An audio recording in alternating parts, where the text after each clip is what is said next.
Fresh white tee, makeup on it, take it off for me. Touch my body, lean your way around me. Left my mark, who got a bite like me? Assalamualaikum warahmatullahi wabarakatuh. Kami dari kelompok 1 mata kuliah pembelajaran menulis yang beranggotakan saya sendiri Tata Nurwaini, saya Rizky Mirja, Saya Ajelis Maya. saya Lutfia Zahra Fadila, saya Safa Janabila. Pada hari ini kami akan melaksanakan observasi di SMA Negeri 2 Karawang. Observasi kali ini mengenai materi bungkus laporan dalam mata pelajaran bahasa Indonesia. Saya Wela Trianti, guru bahasa Indonesia dari SMA Negeri 2 Karawang.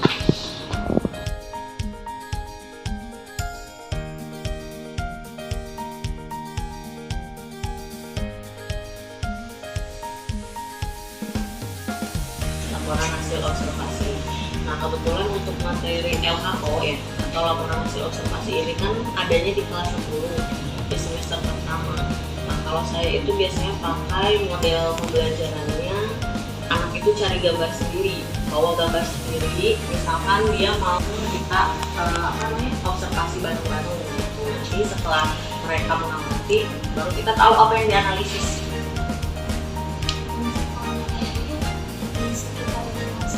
Ya, di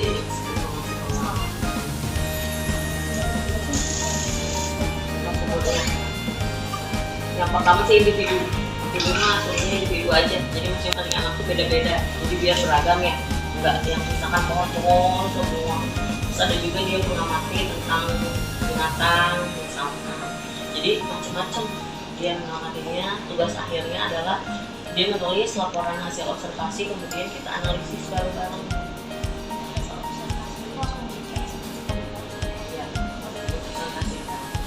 Dia kan analisisnya strukturnya ya, struktur dari teks laporan hasil observasi ada 3 kan, deskripsi pernyataan umum dulu, terus deskripsi bagian sama deskripsi manfaatnya. Nanti dia presentasi di depan kelas, temennya boleh nyanggah gitu, jadi ada pertanyaan dari temennya, jadi biar ada sesi tanya jawab.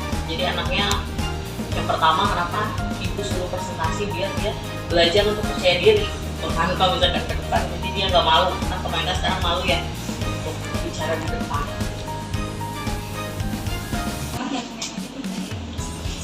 Materi berarti yang metode tadi ya, paling kita pakai materi yang LHO, terus menulis apa lagi eksposisi bisa, anekdot juga bisa. Jadi itu anak langsung terjun ke lapangan, tugas-tugasnya gitu.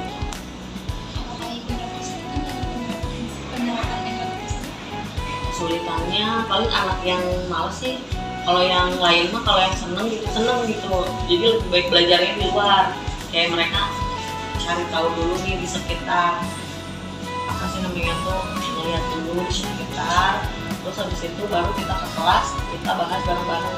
Nanti di situ kita temuin tuh kesulitannya apa, baru kita ucapkan selesai. Ini apa pengajaran?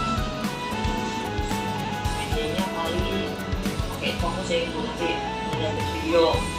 Jadi video yang kakak kelas kemarin dilihatin dulu buat referensi mereka, baru mereka nanti mulai di Halo, nama saya Patricia Rika, saya dari kelas 12 singkat dari SMA Negeri 2 Karawang. Tanggapan siswa tentang materi menulis laporan.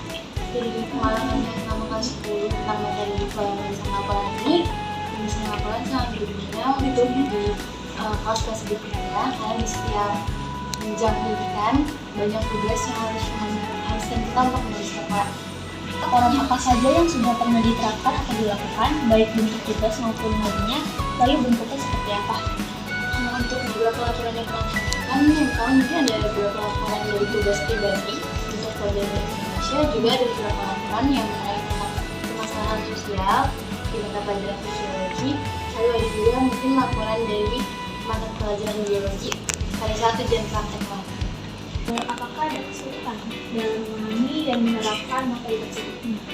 Yang kesulitan yang pernah saya alami mungkin dalam penyelesaian topik pertama kak, itu agak membingungkan karena kan kita harus cari topik yang beda-beda ya dengan partner kelas kita. Terus mungkin pilihan masalah dan pilihan masalahnya juga, dan Jadi ada beberapa revisi yang harus diulang lagi, sampai akhirnya baru bisa jadi laporan yang baik.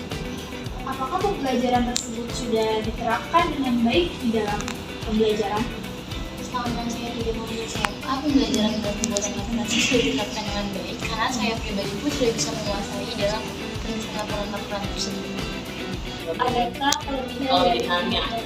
Kelebihannya anak jadi mandiri. Yang pertama dia bisa tahu sendiri gitu ya, tanpa gurunya kasih tahu dulu. Jadi kayak wawasannya tuh lebih luas anaknya. Kalau anak-anak sekarang kritis, jadi lebih tahu gitu. Nah jadi gurunya itu nggak terlalu capek ngejelasin, cuman tinggal ngasih tahu, ngarah ke udah.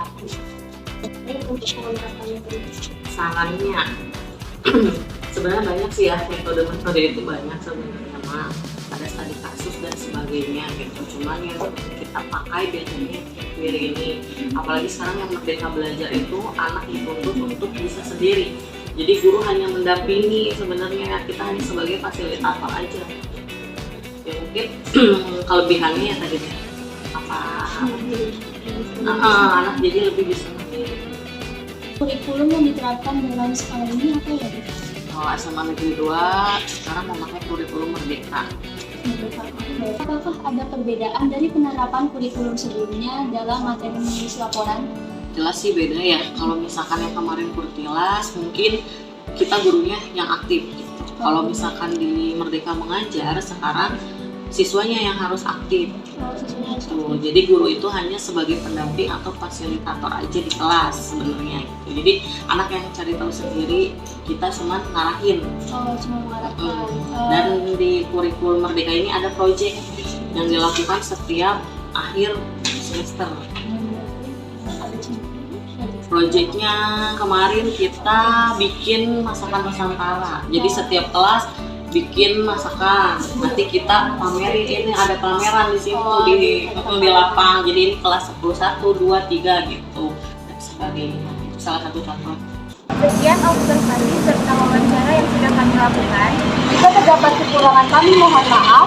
Wassalamualaikum warahmatullahi wabarakatuh.